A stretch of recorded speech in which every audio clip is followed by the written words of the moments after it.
suspiciousness, but I am a 𝗪𝗀𝗪𝗏 person myself. So We should just, for the sake of consistently, let's just have every pairing do it. We'll have like Doc and Tristan, like Herman and Marge, just like everyone. Raphael and Redcliff, since Oh, that's the new one oh, out there. that is cursed. Oh my god. The leader and who? And four? I'm personally Leader and Redcliff. I think they're like a divorced couple to me, you know? Like they've got the fighting, they're trying to get custody over the kids. The kids are Oh Bella my and God. Kieran, you know. Wow. I like it. Gross. All right. Gross. Yeah. Oh. And the nurse, I think the doctor, is reporting to Will, and she says she's been unconscious for over 24 hours now. Her heart rate and blood pressure are getting better. Her limbs aren't stiff anymore, and from a neurological standpoint, everything looks good. Nonetheless, your friend is very weak. So that is, I believe, Dr. 𝗥𝗲𝗄𝗆. So we'll continue with the supportive measures until the poison is out of her system. And what about the damage her body sustained? She must have absorbed only a small quantity by contact. Her cardiovascular system has taken a blow, but it's nothing she can't recover from. Thankfully, her kidney and liver functions have been minimally affected. And Will asks the question that we've all been wondering: what happened to the others? Did they wake up? And she says, one of the actors passed during the night. And here is my sincere prayer. I mean, I don't want any actor to die. I'm sure they're all very worthy people, but I really hope Albion lives another day. That's all. Agreed. It kind of suck if everyone who was praying that we would see Albion again sees him at his open casket funeral, you know? No, I will refuse to entertain such notions. because I was talking with Lily and Emily about, are we going to see Albion again? And they mentioned, hey, Lauren and March have to question some more theater people. So that's when we might actually get Albion again. But she also pointed out that Albion was the first person to touch Morgan and all that. So I don't know. I will remain positive until proven otherwise. Let's see. I was thinking that maybe Kim didn't get that much because wasn't she wearing gloves? Weren't they all wearing gloves out there? So that might have been it only barely touched her. Yeah. And we learned some news about the other people. Afraid your colleague, Mr. Cooper, is still in critical care, along with the paramedics who brought your friend to the hospital. The rest are in various stages of recovery. Okay, critical care to me is I'm trying to figure out if it's worse than Kim or better than Kim, because critical means really bad, like bad. Yeah, I've been in the ICU before. I was out for an entire day, so that's pretty bad. Okay, so yeah, I'm trying to figure out if they're better or worse than her. But I suppose we'll find out. And he says, "Thank you, doctor." And now he's sitting there still looking at her, close up of Kim, of her mouth. And he's reminded of when he was younger and sitting with his mother. And that's so sad. She looks so sad. She looks like very ill, very gaunt. Imagine Kim wakes up and she just starts calling him Lauren. That would be the ultimate L for Will. Oh my gosh, that would be the worst. That poor man. Right? Oh. Oh my God, Lauren, I love you so much. Right in front of Will. Never. Yeah. No one sees him. We see you, Will. We see you. We admire your persistence and loyalty. Such a cutie pie. Such a good boy. And then he says verbally, he's like, "Not you two, please, not you two."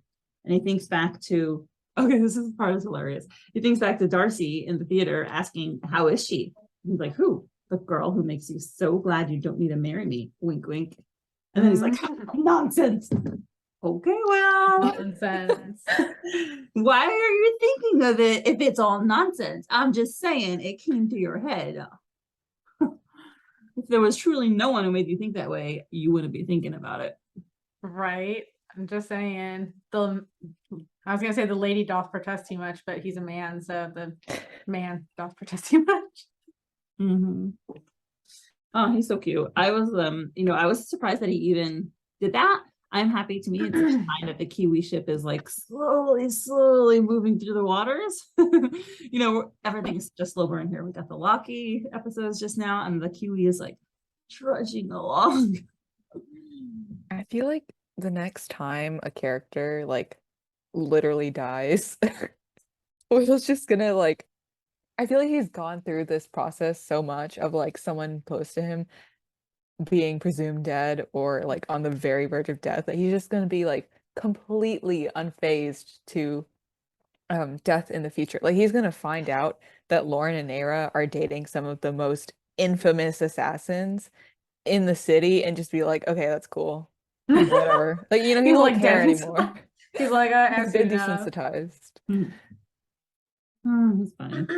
And after denying it, he nonetheless looks at her again, and then he sees the door. Someone's knocking at the door, and it opens up, and we have this magnificent panel. Here we go of Darcy with, oh my gosh, this like wow, she's just wow. Her sense of style. I'm not I even want a into hat fashion, like that. but whew, what is it called? Do you know what it's called? No, unfortunately, I don't know what it's called. I was a historian, but not a fashion historian, but they do exist. So Right. It's amazing. Red, like this red velvet looking gown, red hat, lace, pearls, earrings, braided hair. Oh my gosh. Like this fur, it looks like a fur or something, or some kind of material. Wow, that was very descriptive. Some kind of material. White jacket, gorgeous. And she says, "Good evening, William." It's like, "Oh, hi, come in. How are you doing?" "I'm all right. How are you? Did you develop any symptoms?" And we were wondering, right? Because we saw that her maid collapsed. And she says, "Not really. I've only had a mild headache. My maid, however, was brought into the hospital, but she's doing better now. I was actually visiting her, and I thought I would drop by and check on you and Kim." And he's like, "You're kind," which is very nice. Like, she's a nice young lady. But when we first met her, I was skeptical. She seemed like, all right, because of how she interacted with Bella, she seemed superior, standoffish, and very like in control. But she's turned out to be very nice. I don't know, because every time I hear about that, I don't really get it because literally, like, the first things that we kind of see her do in episode 86 is her like thanking her driver, Right, it's true. and her driver is like, "Oh, you're so kind," That's like the first impression we're supposed to get of her, unless you got the impression that she was here to break up the Kiwi ship, but from episode 67. Right. Um, I think it was but also that image when she walked in was very imposing. So I think that maybe it was like a little bit of conflicting messages. I don't know. yeah, she's very much in control, and like she knows like the power that she holds. she's a bad bitch. Yeah. I'm surprised that she knew that Kim was in the hospital. It makes me think that like Will and her were like coordinating with each other, like Texting. corresponding. There we go. Texting. That maybe text. I don't know. Maybe they called each other. I don't know. Maybe she just heard from the nurses, like when she went to go visit, or even when she brought in, because a lot of people were brought in. So she might have just like guessed or asked like, who else is here? Yeah, I'm just a little surprised because I don't really know how this would work, but I guess I just assumed there would be like confidentiality. So I I'm like, guess. I like to think that Will and Naira like talk on the side because they're besties now, and he's just like, "Girl, my girlfriend died." And they just like spill their secrets to each other, I think Naira is the best friend that Will deserves. I think so too. I think that they could be like a really good pair. And he says that she's slightly better but hasn't woken up yet. And now he sees Darcy's hands on, I think it's a clutch. I thought it was an envelope with is that an envelope with the invitation? Or is it a clutch? I think it's a clutch because it has a little like strap thing. Right. I first saw it, I thought it was like lucky money, like Chinese New Year lucky money. I just like, it's the approximate shape of the envelope, so I was it is about the same shape and it looks about the same size too, so I can understand why you would think that. Right. And now I love the next interaction because it's so typical of like most, like anyone when you get to be an adult and he's like, "Oh, Redcliff's invitation was for tonight." It's like you forget about these things. I missed 2 weddings because I forgot about them. Insane. Honestly, I don't blame him. It's been like 2 days since the opera arc, and Redcliff made it seem like this soiree was a week later. So yeah. There's a lot that's been going on the last few days, Yeah, because I'm like, 133 was the day after the opera arc, right? And then this is 24 hours since then, maybe 48 hours. That's only like half a week. It's not been that long.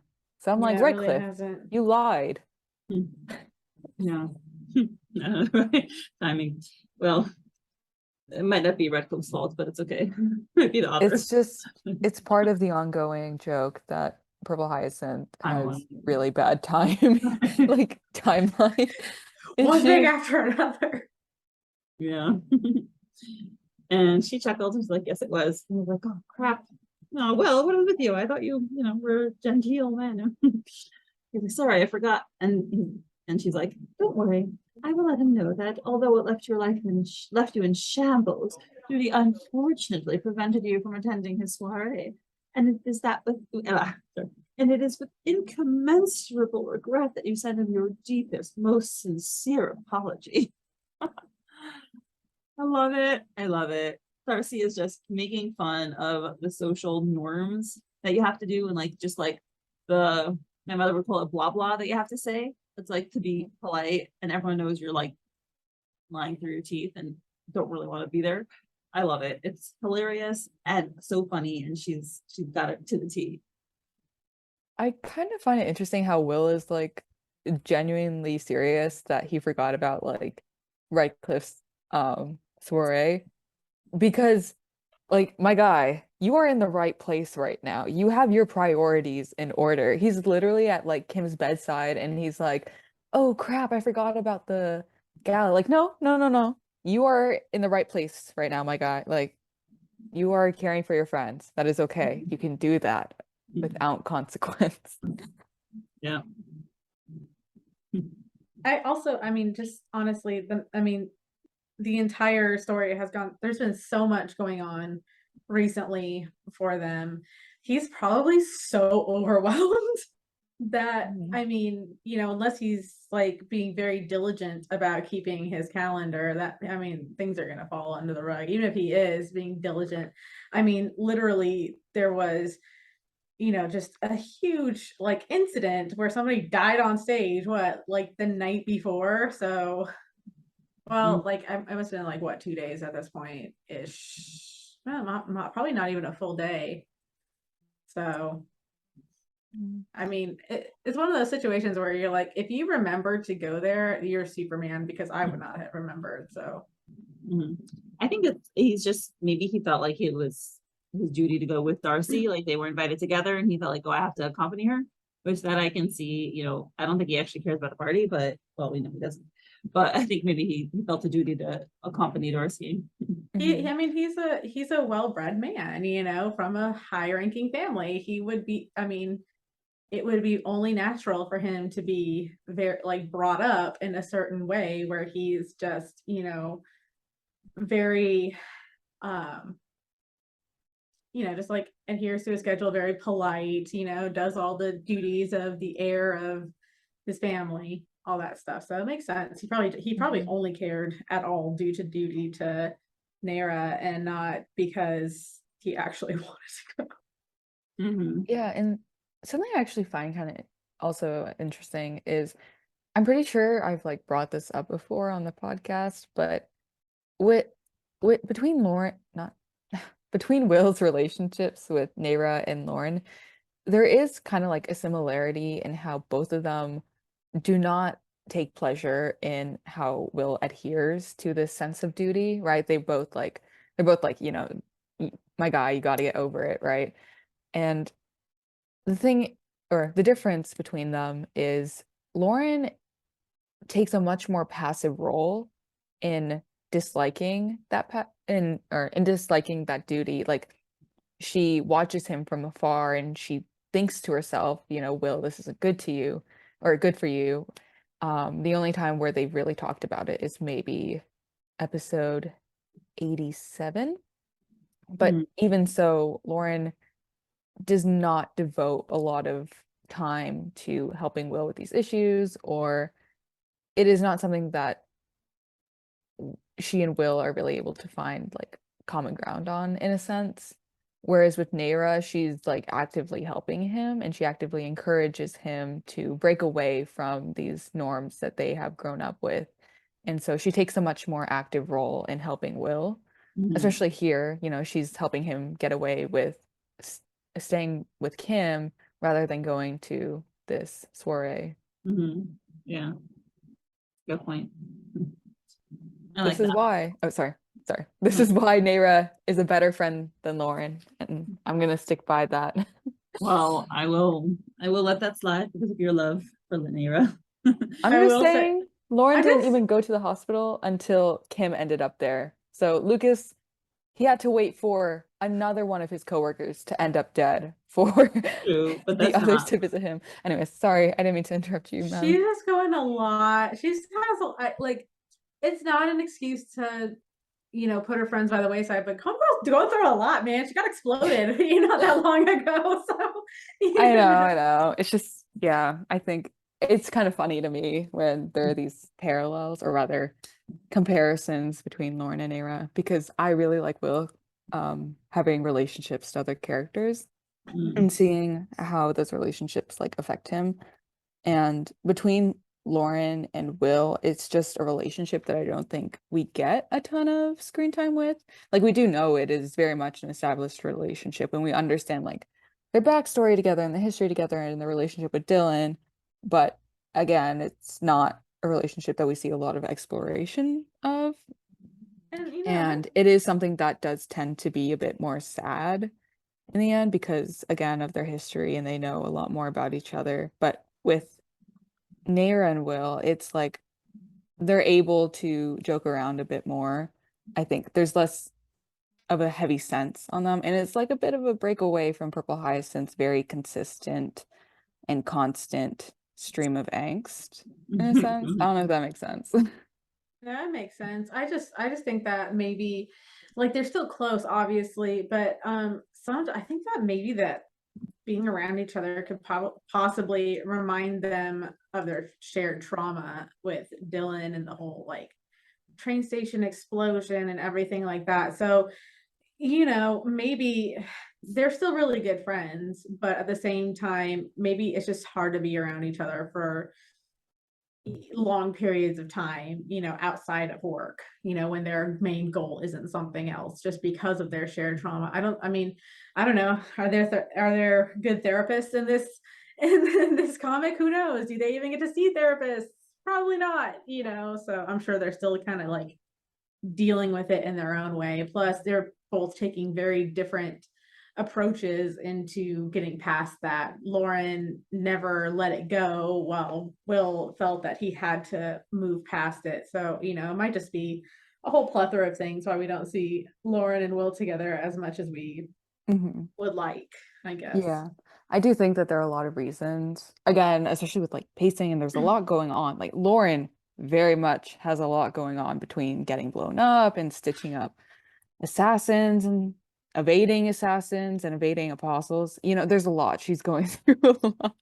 But I think what really helps sell the 𝗫𝗏 and Will relationship in comparison to the Lauren and Will relationship is that I think 𝗫𝗏 and Will are able to find a lot more common ground and solidarity than, say, Lauren and Will. Because I personally think that even Lauren and Kim's relationship is a lot stronger than Lauren and Will. And it's oftentimes why Will, like, maybe in like previous seasons, why Will was a character that seemed to fall more to the wayside rather than like Kim per se. And I think it's because Kim had a stronger relationship with Lauren, and she had a plot line with Lauren being Loon, which is something that we've only really seen with Will in the aftermath of the factory. And so with Will getting more focus, although a lot of it isn't pertaining to Lauren and more of it is with 𝗫𝗏, I think that's why I appreciate the relationship so much more.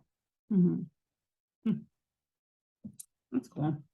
Yeah, I'm excited to see how she, perhaps brings parts out of him that Lauren doesn't. Because every person does make you different and bring out different elements of your personality. Okay. So Will says, thank you. I won't lie, I had absolutely no desire whatsoever to go there. And it completely escaped my mind, which I was glad to hear. Didn't think that he was interested in this dumb party. So like, understandable, you have quite enough to deal with. I suppose you're going to be staying here for some time. Nods. Then she's like, take this at least. Not much, but you need it more than me. Take care, William. She hands him something, and like, I'm all like suspicious. I'm like, what is this? Right. But it's probably just like nuts. Looks like a package of some candy or something. Probably nuts. What do y'all think? I think Will would be a peanut allergy kid. So I hope it's not nuts. He does seem like the peanut allergy type. He had to sit alone at the peanut allergy table in school. Poor Will. You know what, I feel about it the same way that I felt about the croissant that Lauren baked for Doc and Tristan, because I'm like, there's no way that a croissant is just a croissant. Like, it must be like poison. Oh, it's like there's something wrong. A, Lauren doesn't bake. Why are we? And also B, why are we even focusing on like a food? So I'm equally suspicious of this stack, but I'm probably just, you know, hyper vigilant. It's okay, it's probably not cash because both of them are, I'm sorry, it's like it genuinely puzzles me what you would have given him. Like A pillow? It's a pillow. It's a tiny cooking pillow. spices? I think Will would need cooking spices. I think Smelling Nair could salt? hook him up, you It's know. like aromatic fragrance to like make it pleasant. Like Mhm. Maybe it's just like, yeah, maybe it's just like a pillow or something, but it's so tiny. But also he looks to Kim after he gets it, right? So maybe, I don't know, maybe it's like a cold pack or something that you put on someone's forehead when they're sick. I don't know. Or heat pad. I don't know. I think you should look at Kim because there's nothing else to look at. But like, but Watch, it's like beef jerky. Like, you know, or something ridiculous. Like, you know, he needs to sit, he's gonna be sitting there for a while. Here, have some. It takes forever to get through it anyway. I think we're just never gonna see this thing again, and we just spent 5 minutes speculating on something that is not important at all. I think it's a Barbie life in the dream house situation, and Naira has fit her entire closet into this bag, like Barbie does with her closet. And Will, next time we see Will, he's gonna be looking just as fabulous as her. Oh, he looked pretty fabulous when they went out together. He does look pretty fabulous, but I mean, three-piece plaid. Three-piece plaid. What was wrong with that? That was very nice. It's a lot of plaid. It is a lot I'm of just plaid. saying. You want plaid with another pattern, like polka dots? No, but I'm like, just saying, pattern on pattern, I don't do that. Pattern with a solid, yes. But Yeah. all pattern, like if I wore all polka dots, it's over. But it's the same fabric. And it's a Same suit. fabric. Spice it up a little, you know? all right, so you're thinking like maybe like a black suit with like a plaid vest or something, or like, Yes. all right, Like all in right. the circus arc, we see Kieran, he has the long trench coat thing, but inside it's lined with plaid. It makes a good accent. I support That's Will and fair. his right to wear plaid. I think it was fabulous. You can I almost think I think Naira could fix Will's fashion sense. I've got nothing to say. One of my favorite singers just wore to perform like a hot pink suit. So like all hot pink. So, you know, like, It's giving Sebastian Stan at the Met Gala. yes, comment below and give your opinion on three-piece plaid suits on the wrong episode, but whatever. All right. She says, take care, thank you. I hope you enjoy your night. And she leaves and says, oh, I'm going to have the time of my life, no doubt. Wink, wink, I won't. Goodbye. She leaves and he looks at the satchel with a little smile, like he feels happy that she, you know, was kind to him, even though we don't know what this is. And then he does look back at Kim and says, I need to see you wake up, Kim. Aww. poor baby. Yeah, you know, I guess I am glad to hear him articulate his emotional needs. Again, because like he tends to stuff them down and not accept anything that he needs. So I'm happy that he's at least articulating that he needs something, he wants something. I feel like, sorry, building off the idea from earlier about Will and Naira's relationship, I feel like Will being more honest to himself, right, is definitely like a byproduct of other people being honest to him and expressing honesty. Like, I know it's a little, I know it's a little like, you know, I mean, of course, you know, but you know, with Kim, right, when she opened up about Dana to Will, it really helped him in that moment when he was having that emotional breakdown over finding his brother. You know, it was something that Will was able to really latch onto. And then Nara also being honest about what she needs and what she wants, right? Especially for Will, in that relationship. And she's like, we can't be lovers, but I would love to be friends with you, and reaching that hand out. I think it has also, you know, helped Will and being honest, like Nara, right? Mhm. Whereas Lauren, I'm sorry, I'm a Lauren hater now because of her how she treats Will. I'm like, Lauren, she just lies, you know? I didn't She like just, that either. I was she just, not happy about lies it. about Lynn and stuff. And then, I With mean, like she has a the- reason, but yeah. also we saw how Kim reacted to Lauren hiding the fact she was Loon in the factory. Like she literally tried to arrest Lauren in a factory that could have decimated an entire neighborhood. And so I think Will has some grounds to hold it against Lauren. Yeah, I hear. All right, so now we switch to the fantabulous soiree, and we are what's it called? We see people at a beautiful setting, lots of ball gowns, very elegant. The ball gowns are totally not the right time period. I just noticed. I It's was like just gonna say, they're like 1880s, 1860s, maybe. I don't know. I'm not super good at yeah, it, but I know that it's I earlier than the rest of the fashion. I had to do like a bit of fashion research for like past illustrations because I wanted to make sure that I was, looking at the right references and stuff. And Hmm. also I do enjoy like later 19th century evening wear. But yeah, these clothes Yeah, are they're very much, I know it is like definitely based, like Pearl Hyacinth is based on the Victorian era. It is like a mishmash of time periods.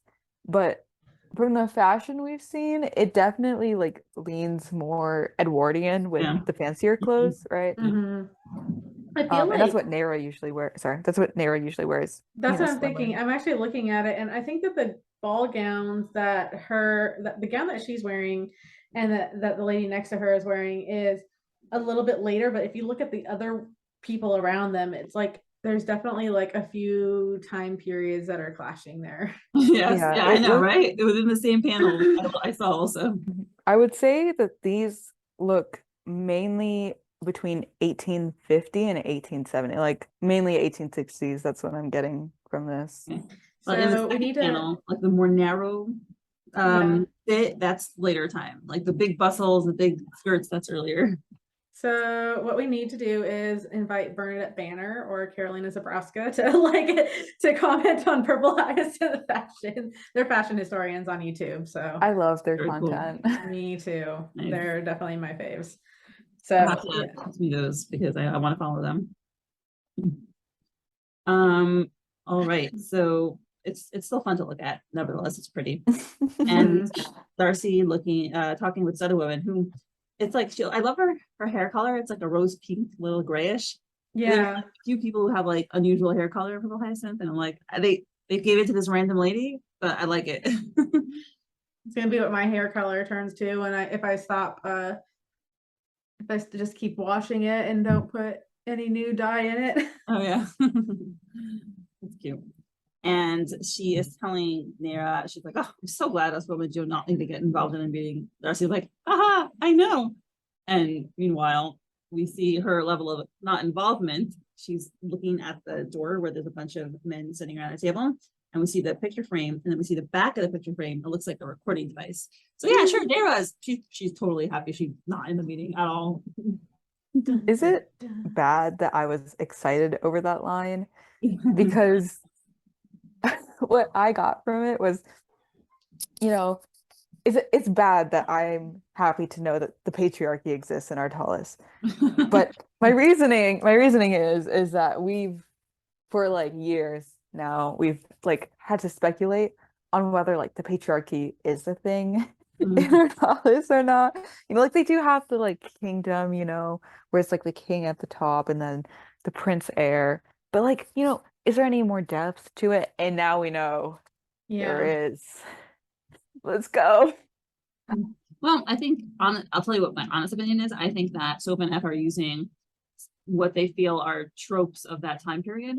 Like I don't think it's going to be a theme. I think it's just like a throwaway line, and we're never going to get anything more about it. Right. So I think it's just like they're trying to set the atmosphere, plus obviously to highlight Darcy and her entrepreneurial spirit, because Darcy is an independent person. She does her own thing. So I think it's just showing how like she's going against the grain, whatever the grain is. It does make me wonder more about the possibility of more intersectionality in Purple Hyacinth, because that is something that a lot of people have criticized with the comic, and so I wonder if that feedback is being taken and implemented in, and so I do kind of wonder how that would work at this point, like just out of like curiosity. Again, this is all speculation, and it also like it does make me wonder more about other social structures in Artalis, because although like a lot of the authority figures in Pearl Hyacinth are like men, it's still curious how, despite these attitudes of like, oh, the women are docile, right? It's the men who are doing all the business. There are still like a lot of uh women police officers in the APD. Like a lot of them, Grace, Lauren, Kim, Right. Lila Count, she's the secretary. That's why I don't think it's an issue. I don't think it's something they're going to focus on.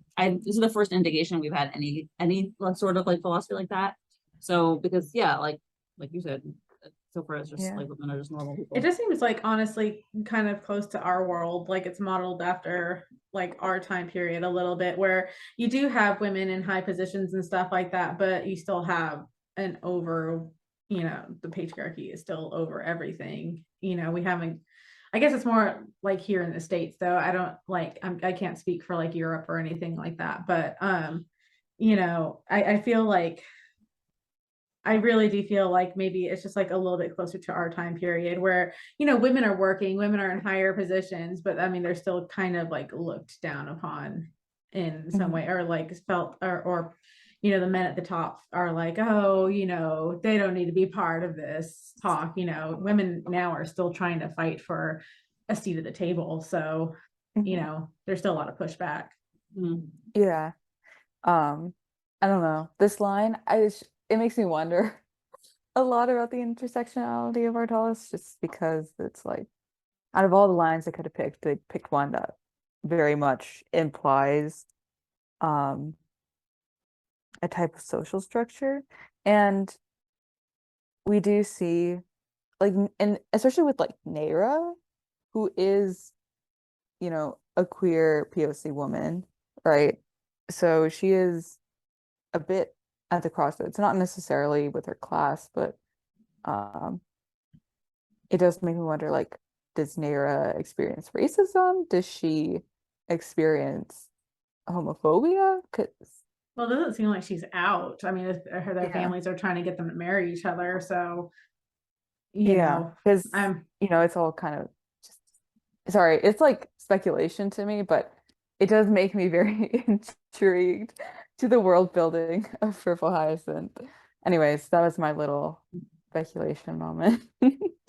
Yeah, what I'm excited about is that she is spying on this meeting. And what do you think is like going on? What do you think they're talking about? Do you think it's like anything shady, or it's just like, Redcliff's regular business stuff? I don't know. I Well, don't see any. Sorry, go ahead. sorry, no, you go. I don't see that the door is particularly closed. It could just be that they didn't want to draw a door. I don't know. So I don't think it's anything too intense, but maybe they also think, oh, those women are enjoying themselves out there talking amongst each other. Maybe they won't notice what we're talking about. I don't know. Like, like whatever it is, it's being recorded. So we'll find out, I hope, by her telling Doc and Tristan.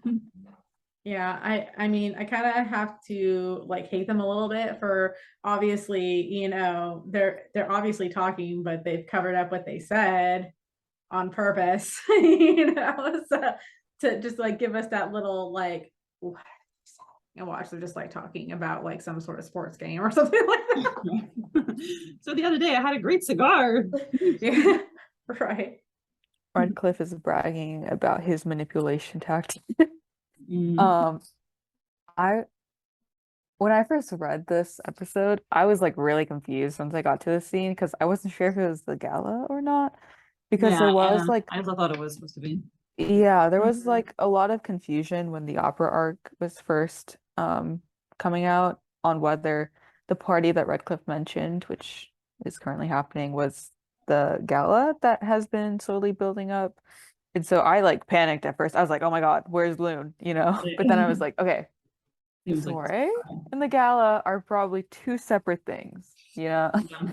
But also it's like it must be mid-February right now. But then again, we can't ever trust Purple Hyacinth's timeline, and I think it is something that the creators have also given up on, as it is a bit of a joke. But yeah, I was a little scared for a moment. If it had been the gala, these talks would have most likely been, um, the Phantom Scythe trying to organize with Dakin and the Royals, since that's been something they've been wanting to do. Mhm. Yeah, I figured it wasn't just because we didn't have the right build up. Like it just like went to the party and like we would if it was the big gala, there'd be a lot of build up for it. So, Mhm. Yeah. This but is yeah. like a little teaser. Mhm. And the woman is like, "Oh, the show is coming up next. You excited?" Cannot wait. Just making small talk. And now we see the show. It's a little later. We have Redcliffe has like a massive portrait of himself over the mantelpiece because like he's not vain at all. I wish it would just fall off and crush him. Like Flat Stanley, just becomes flat because the painting fell. And we see it looks like the Cirque du Soleil kind of aerial acrobatics. And we know Soph wrote in the notes that she actually did go to Cirque du Soleil. And she said we should all go too. I've never been. Have you all been? I went to something similar at SeaWorld. Like, I don't even think I graduated from high school yet, so it was at least 15 years ago, I think, around there, because my sister's gymnastics coach was part of it, so we went and saw it. But I've never seen an actual like Cirque du Soleil I thing. think I went when I was like really young. But it was a bit of a fever dream for me, considering I literally had a fever when I went to see it. So I do not remember much. Um, I mainly just watch like their TikToks nowadays. I did watch this circus in China do like this incredible performance of Swan Lake where she was dancing on point on his head. Does that count? Wow. Oh, wow. Yeah. It was a little intense. A lot of intense actually. So Very cool. So, they're performing and the guests are all sitting at tables underneath. They're clapping, very exciting. And Redcliffe is sitting at the same table as Mayra. And she's looking backwards at him. And he's like looking away at that moment. And people have commented that this is not his best moment, like just feature wise. He is lacking his usual gorgeousness. Just say. He And always is lacking any usual gorgeousness. he's I'm very just saying, I mean, his skin maybe is maggots. That's what I think. Under the skin I is mean flesh. he just Sorry. maybe got caught at a bad time, like, she's looking back at him. She's not exactly like looking at his best angle there, so Is it works. is it just me, or is his hair a lot shorter? Like, did he get a haircut? I remember his hair being a lot longer. Like, yeah. Maybe it's tucked in his jacket because it looks like oh, his jacket maybe. is over his shoulders and not like on. So maybe it's just tucked in his jacket somewhere. Also, Also, sorry. no, Redcliffe? Oh, sorry, please go. no, I was saying, go ahead. I just have terrible timing. Okay. I was gonna say, Redcliffe, we've seen him like 4 times now. Maybe five. 91. Yeah, I'm just gonna say 4 or 5 times. He's always in the same outfit. This man does not do the laundry. So It's- maybe he just Maybe he has has the like same thing. maybe he has like multiple like versions of the same outfit. That way he doesn't have to waste time figuring out what he's gonna wear in the morning. If you're neuroatypical, this makes plenty of sense to you. You don't even have to think about it. Just throw it on. I like to think that he just does not do the laundry. He's like a stinky man, like his personality. He's in the sewers. Yeah. But I also think he's just too busy taking children off the street and turning them into circus performers and assassins to change. Maybe he just makes him do his laundry every day so that he just like always has it nice and clean the next morning. Mm. Real. But you know, like 𝗓𝗏, she always comes serving a new fit. Like Redcliff, come on. This is why Bella chooses 𝗓𝗏 over Redcliff. There you go. It's true.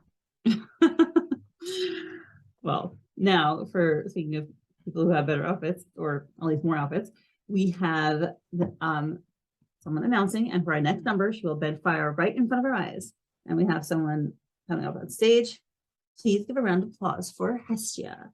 And Darcy's looking. Now, I guess here we're getting confirmation that she didn't know she was in the circus, because I don't see anything going on in Darcy's face. She's just looking. And we have, you know, these panels, a little bit of pink hair, a heel, a mouth, floating fire, and then whoosh. And then we have this magnificent panel of Bella breathing fire, wearing looks like a Middle Eastern type outfit, harem kind of thing, very skimpy. Looking Very orientalist. right. It's giving.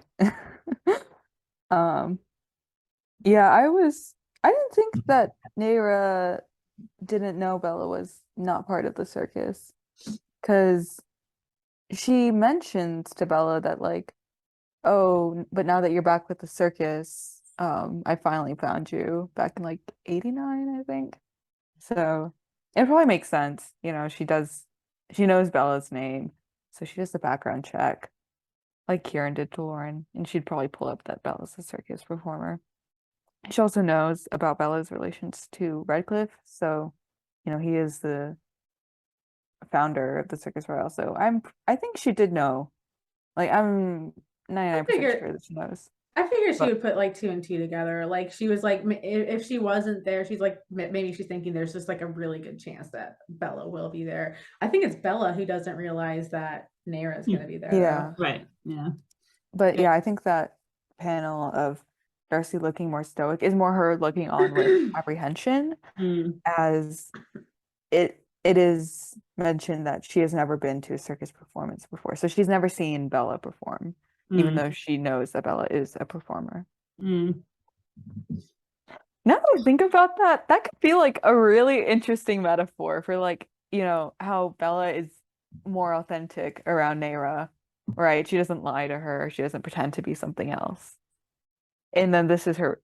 And then as Bella rejects her, this is like the first time 𝗓𝗏 has seen her as a performer, because now Bella is performing because, you know, performing around her, like lying about stuff and whatever. Yeah. I feel like that's reaching, but my brain just clicked on that. And now I'm like, especially around Redcliff.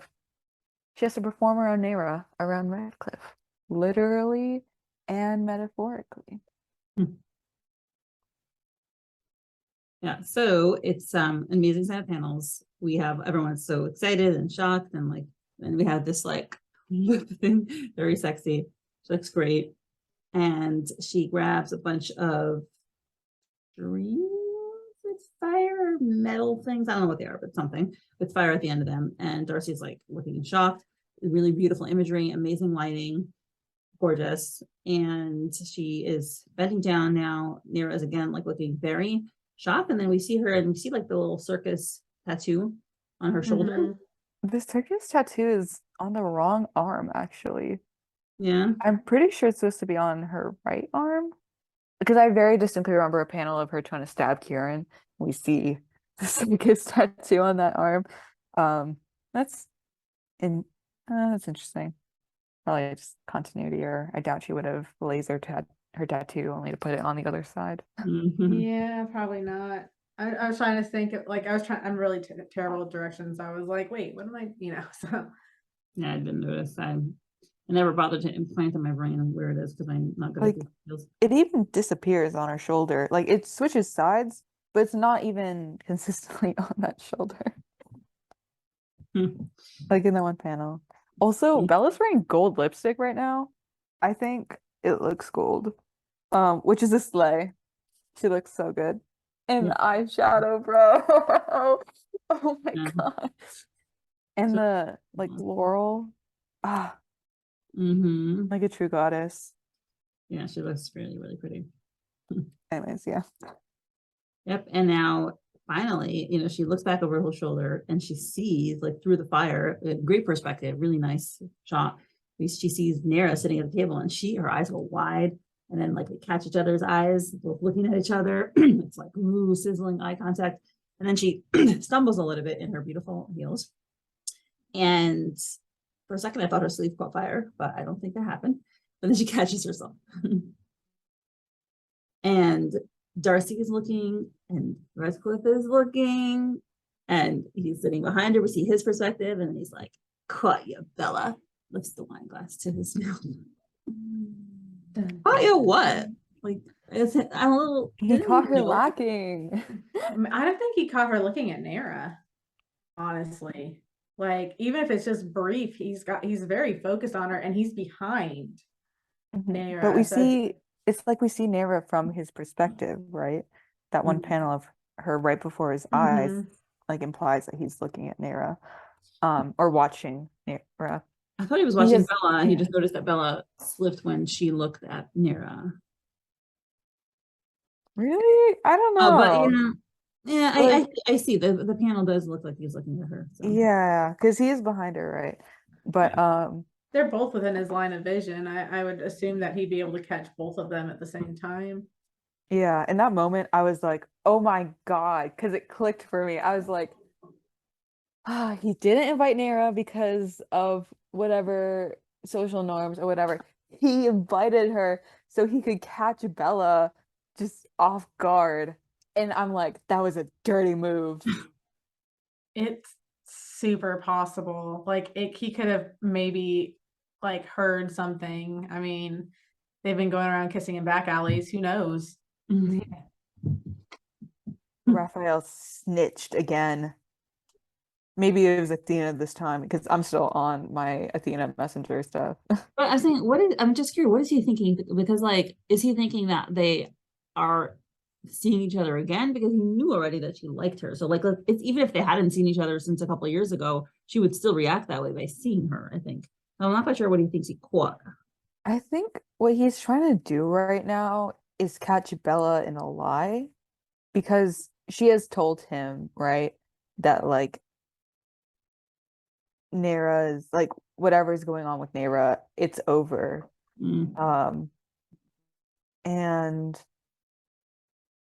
And yet Bella still has weaknesses, right? When she sees or when she's around Nera. And that like she makes mistakes and she has flaws. And that is exactly what Redcliff is trying to iron out of Bella. It's literally like Phantom Scythe rhetoric that, relationships make you weaker. I can't remember if he said that or if Kieran said that. They both probably said at some point, Kieran repeating whatever was taught to them. But he like I don't know, I think he needs to be able to confront the 𝗲𝗏𝗏𝗏 relationship concerning Bella more head on, and to do that he needs to really test it. He has to test Bella and not just take her at her word. Yeah, I think that he's like trying to catch Bella in a lie here because I think that he wants to use her weakness against her. I mean, how do you keep control over somebody? Use their weaknesses. That's what I was going to ask. Like, what do you think he's going to do now?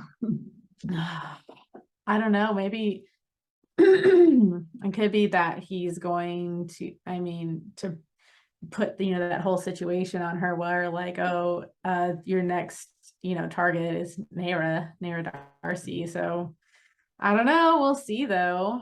But maybe, I don't know, maybe she has to like go around her and use her. I don't know. So I feel like he's going to use her against him, or use her against Bella. So yeah, especially like I wouldn't be surprised if he thinks Bella has been spying on him for the leader. Oh yeah. Considering like how he's trying to steal the purple hyacinth from the leader, it would not be unplausible that he also thinks that the leader would pull the same tricks on him and try to steal his own assassins from him. So, we see him trying to get emotional, or not really emotional, but blackmail on the Purple Hyacinth.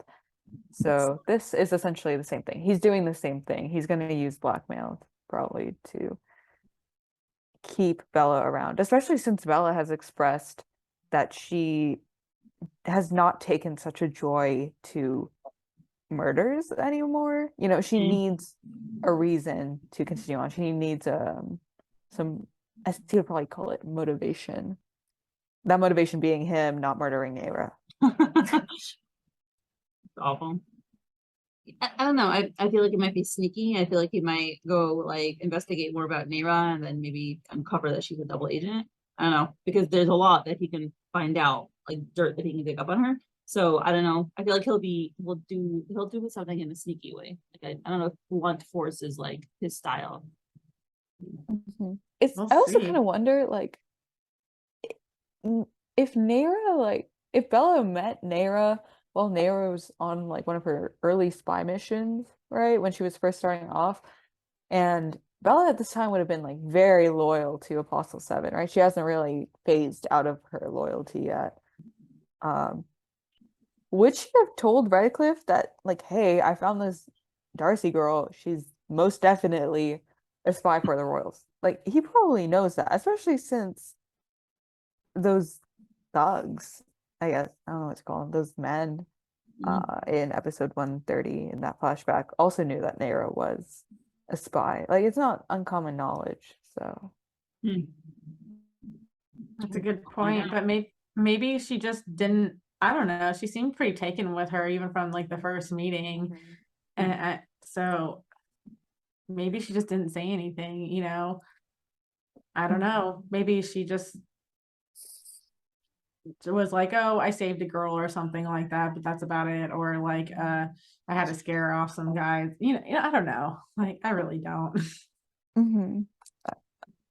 It does make me wonder, how do Bella and not Bella, how does Kieran and 𝗫𝗏, like, how do they do anything, without getting recognized? Because Kieran, like, I thought they would retcon it eventually, but no, they reinforce it in 115 or 114. People recognize Kieran as the Purple Hyacinth just from seeing his face. I'm like, how has he not been turned in yet? Yeah, Like, I agree. It's a good question. It is a good question, but I mean, what did it, like when Lauren first caught him, didn't he say that like most people can normally keep up with him? So maybe that's why. I don't know. Maybe they know that they have bad consequences if they do. yeah, know. like, Sorry, I my don't kid's throwing a know. tantrum outside the door. If I was caught by the APD, it's over. Like, and I was not purple Hyacinth. If I was 𝗵𝗲𝗄𝗏, it's like over for me. I'm getting, assassinated. So I would just take down the 𝗵𝗲𝗄𝗏 with me. I'd spill all the secrets I know, which means, yeah, the Purple Hyacinth is this hot shot guy with like Weezer blue eyes and blueberry hair, who has it in a tight bun and he likes to wear a hood all the time.